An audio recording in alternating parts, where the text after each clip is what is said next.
Hello guys, let's see an important question of polynomials. If p of x equals to x cube plus ax square plus bx plus c, p of x यानी polynomial x के terms में ये दिया हुआ है जिसमें a b c तीन constant दिए हुए हैं, is divided by x minus 1 and x minus 2, the remainders are 1 and 4 respectively. तो इस पॉलिनोमियल में अगर x माइनस 1 का डिवाइड देता हूं तो रिमाइंडर 1 आता है, इस पॉलिनोमियल में x माइनस 2 का डिवाइड देता हूं तो रिमाइंडर 4 आता है। If p of 0 equals to 1, इस पॉलिनोमियल में x की वैल्यू अगर मैं 0 पुट कर दूं तो इस पॉलिनोमियल की वैल्यू 1 आती है। तो हमें a b c इन तीन कॉन्स्टेंट्स की वैल्यू बतानी है। ठीक है, तो देखिए सबसे पहले आता है कि जो ये पॉलिनोमियल है इसमें इन दोनों का डिवाइड दूंगा तो ये रिमाइंडर आएगा। तो कैसे, हमको पता है रिमाइंडर थ्योरम होती है, क्या होती है, यूजिंग रिमाइंडर थ्योरम। सबसे पहले तो ये रिमाइंडर थ्योरम क्या होती है, रिमाइंडर थ्योरम का मतलब होता है किसी का भी मैं डिवाइड दूंगा किसी में तो तीन चीजें होती थी। क्या होता था, डिवाइजर, क्या होता था, सबसे पहले आता था क्या, डिविडेंट, जिसमें डिवाइड देते थे, वो हमेशा किसके बराबर होता था, जिसका डिवाइड दे रहा हूं इनटू कोशेंट, जिससे डिवाइड दे रहा हूं दोनों का मल्टीप्लाई प्लस रिमाइंडर जितना बचता था, यही होता थी रिमाइंडर थ्योरम। तो यहां पे इसको एक तरह से कैसे यूज करेंगे, तो देखिए x माइनस 1 है, तो अगर x माइनस 1 एक छोटा पॉलिनोमियल है, एग्जांपल के लिए g ऑफ x मान लेता हूं, उसे छोटा पॉलिनोमियल है x माइनस 1, तो यहाँ पे x माइनस 1 का डिवाइड दूंगा तो x की वैल्यू क्या रही होगी एक तरह से, तो अगर इसको एक तरह से मैं 0 के बराबर कर दूं तो यहां से x की वैल्यू क्या निकल के आएगी, x माइनस 1 बराबर 0, तो 1 इधर पहुंच जाएगा, तो x की वैल्यू 1 का डिवाइड देना है मुझे। सिमिलरली x माइनस 2 है तो x की वैल्यू कितनी हो गई, 2 हो गई। इन दोनों x की वैल्यूज का मैं इसमें डिवाइड दूंगा या इस पॉइंट में x की जगह ये दोनों वैल्यूज को पुट करूंगा तो ये रिमाइंडर ये बचेगा। तो ये कैसे बचेगा, p ऑफ x, x के वैल्यू में 1 पुट करता हूं यहां पे इस पॉलिनोमियल में, तो क्या आएगा, ये देखिए 1 का क्यूब प्लस a इंटू 1 का square plus b into 1 plus c।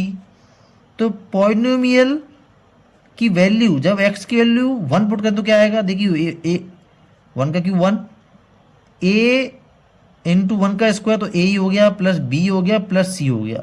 अब देखिए बोला है आपसे कि जब इसका इसमें डिवाइड दूंगा x माइनस 1 का तो रिमाइंडर कितना आएगा, 1। तो जब मैंने x की वैल्यू इस पॉइंट में 1 पुट की तो पुट करने पे ये जो वैल्यू आती है ये रिमाइंडर होती है। तो ये एज पर रिमाइंडर थ्योरम, तो अगर जब ये रिमाइंडर है तो इसका रिमाइंडर दे रखा है कितना आएगा, 1। तो जिस पॉलिनोमियल में x की वैल्यू 1 पुट की तो इस पॉलिनोमियल का जो रिमाइंडर आएगा वो आएगा 1, वही ये वो वैल्यू निकल के आई है। तो इस वैल्यू की जो रिमाइंडर है इसकी वैल्यू कितनी है, 1। ठीक है, तो देखिए 1 ये इधर चला जाएगा तो a प्लस बी प्लस सी बराबर हो जाएगा 1 माइनस 1, यानी a प्लस बी प्लस सी बराबर क्या आ गया, 0। क्या आ गया, 0। तो पहली इक्वेशन बन गई।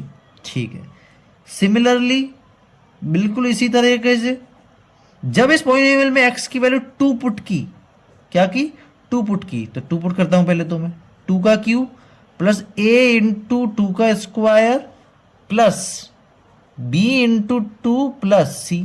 तो क्या आएगा सॉल्व करने पे, 2 8 plus 4a plus 2b plus c। अब इस पॉलिनोमियल में 2 की वैल्यू पुट करने पे ये रिमाइंडर आया है, लेकिन ये तो वेरिएबल के टर्म में जैसे ऊपर था, बट इसकी वैल्यू हमें दे रखी है, इसकी वैल्यू कितनी है, 4। तो ये रिमाइंडर ही तो था और जिसकी वैल्यू हमें ऑलरेडी दे रखी है। तो इसको सॉल्व करूंगा तो 4a plus 2b plus c, 4 यहाँ पे तो 8 उधर पहुंच जाएगा, तो 4 माइनस 8 यानी 4a plus 2b plus c, इसकी वैल्यू कितनी आई, माइनस का 4 आई। ठीक है, इक्वेशन नंबर 2 ये बन गई।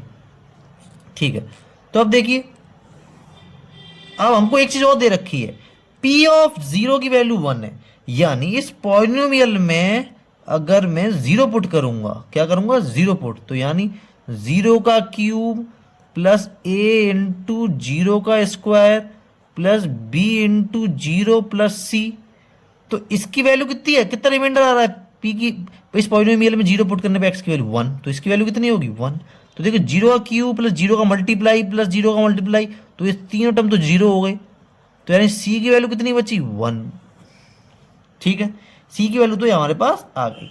अब इस वैल्यू को इक्वेशन 1 में पुट कर देता हूँ, तो put value of C in equation number 1, तो क्या मिलेगा हमको, वी गेट क्या मिलेगा हमको, जैसे सी की वैल्यू इसमें 1 पुट करूंगा तो क्या होगा, देखिए ए प्लस बी प्लस 1 बराबर 0, तो ए प्लस बी बराबर आएगा -1।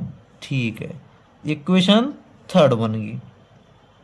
अब इस इन इक्वेशन 1 एंड इक्वेशन 2, इस इक्वेशन 2 में पुट कर लेता हूँ सी की वैल्यू, तो जैसे इसमें सी की वैल्यू पुट करूँगा इक्वेशन 2 में, तो क्या आएगा 4a प्लस 2b प्लस 1 बराबर -4, तो 4a प्लस 2b, देखिए -1 इधर प्लस 1 है, इधर जाएगा -1 हो जाएगा, तो -4 -1 ये कितना आ जाएगा, -5 आ जाएगा, ये वो इक्वेशन 4। तो देखिए सी की वैल्यू हमारे पास है, ए और बी की वैल्यू मुझे निकालनी है, 2 वेरिएबल है और 2 इक्वेशन है, तो इन दोनों को सॉल्व करूंगा इक्वेशन को मैं आपस में, तो मुझे ए और बी की वैल्यू मिल जाएगी।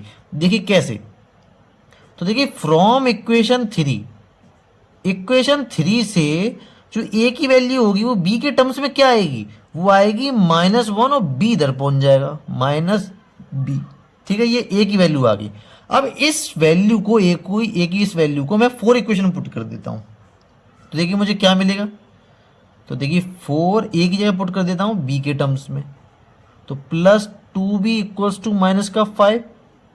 ठीक है, तो ये क्या आएगा, देखिए -4b अंदर मल्टीप्लाई करूंगा तो -1 into 4 -4 -b into 4 -4b plus 2b बराबर -5। ठीक है, तो -4b प्लस 2b ये दोनों मिले क्या होगा, माइनस का 2b, ये माइनस का 5 है, ये 4 इधर जाएगा तो किसका हो जाएगा, प्लस का 4 हो जाएगा। तो देखिए बी की वैल्यू कितनी आएगी, बी की वैल्यू -5 प्लस 4 क्या आएगा, -1, और -2b का -2 नीचे आएगा तो इधर पहुंच जाएगा, तो यानी बी की वैल्यू कितनी आई, बी की वैल्यू आई 1/2। ठीक है, तो देखिए सी की वैल्यू आ गई, बी की वैल्यू आ गई, अब मुझे ए की वैल्यू चाहिए, तो बहुत ईजी है, इस बी की वैल्यू को मैं इक्वेशन 1 में पुट कर देता हूं। ठीक है, तो put value of be in equation number 1, तो क्या मिलेगा मुझे, देखिए ए बी की वैल्यू कितनी है 1/2 बराबर -1, तो क्या सॉल्व होगा, -1 प्लस 1/2 इधर जाएगा तो क्या हो जाएगा, माइनस का 1/2, तो 2 बन जा 2, तो -2 एलसीएम लूंगा इसका, तो -2 और -1 तो क्या हो जाएगा -3, तो ए की वैल्यू कितनी आएगी, -3/2। तो इस तरह से तीनों की वैल्यू मुझे पता चल गई। तो it was that easy. Thanks for watching.